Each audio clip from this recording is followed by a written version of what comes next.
Kathleen Henry's husband Alan was an aircraft electrician for 20 years. He worked at the RAAF's Research and Development Unit and on the now infamous F111 program. Kathleen also worked on the base.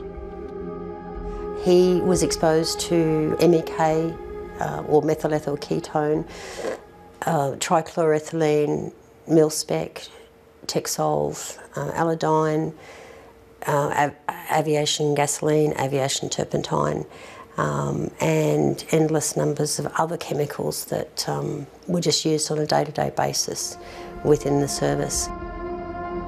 Alan Henry died in 2008 while battling the Department of Veterans Affairs, which initially refused to acknowledge that his leukaemia was caused by exposure to jet fuel.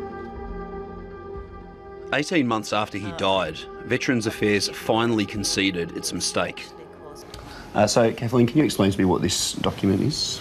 Certainly, this is a letter from the Department of Veterans Affairs, and in it they have made a decision that Alan's acute myeloid leukaemia was caused by his exposure to benzene in aircraft fuels. But the recognition came in 2009, a year and a half too late for Kathleen's husband. He died heartbroken that he knew the cause, he knew the reason, he wanted to make sure that I would get looked after in the future, and because of that denial, he couldn't be confident that I was going to get help. And he felt like he had completely failed me and the family. Now 7:30 can reveal that two former Army officers made Defence aware of the dangers of aviation fuel starting over 30 years ago. And the big tanks I'm talking about, we get in there and we'd be cleaning, it'd be the fuel residue. Mark McKeon was in charge of the Army's Petroleum Operation Unit in the early 1990s. He was sent to the UK to do the Petroleum Officers course and says the British soldiers were shocked when he told them it was common practice for Australian soldiers to climb into fuel tanks to clean them. They were very specific. They were specific in the fact that the carcinogens in fuel, particularly aviation fuel, made it absolutely risky to get inside a tank and expose, because you can't suit people up with the correct cleaning equipment, and that was certainly their view. McKeon says he returned to Australia and urged his bosses to change practices, but he was ignored. I pleaded my case, but in the ethos of the Army, once you plead your case and you're told to go and do what you have to do, you go back and you do your job. So I went and did as I was told to do, and I started climbing into tanks and cleaning them as well. So I exposed myself knowing full well that we have potential long-term risks.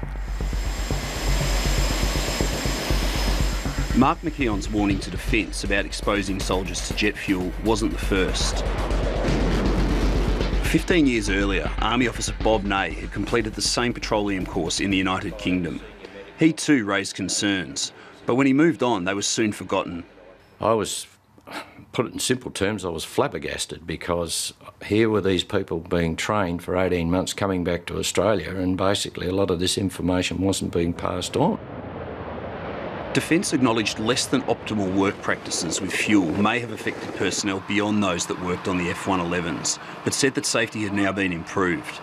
It refused to commit to investigating the effects of exposure on the thousands of current and former personnel who worked with jet fuel, saying it was waiting for the results of further research. 7 years after her husband, Alan, lost his battle with leukaemia, Kathleen Henry is still fighting. She says the time has come for Defence to acknowledge the harm caused by jet fuel. For Kathleen and dozens of other veterans and their families, anything less than a full investigation by Defence will be viewed as a betrayal. We all joined the service to serve this nation, to stand with pride for our country. And if the service that we undertook caused us debilitating harm, then there has to be recompense. And the recompense has to come either from the government or from the industries that have created toxic chemicals without checks and balances.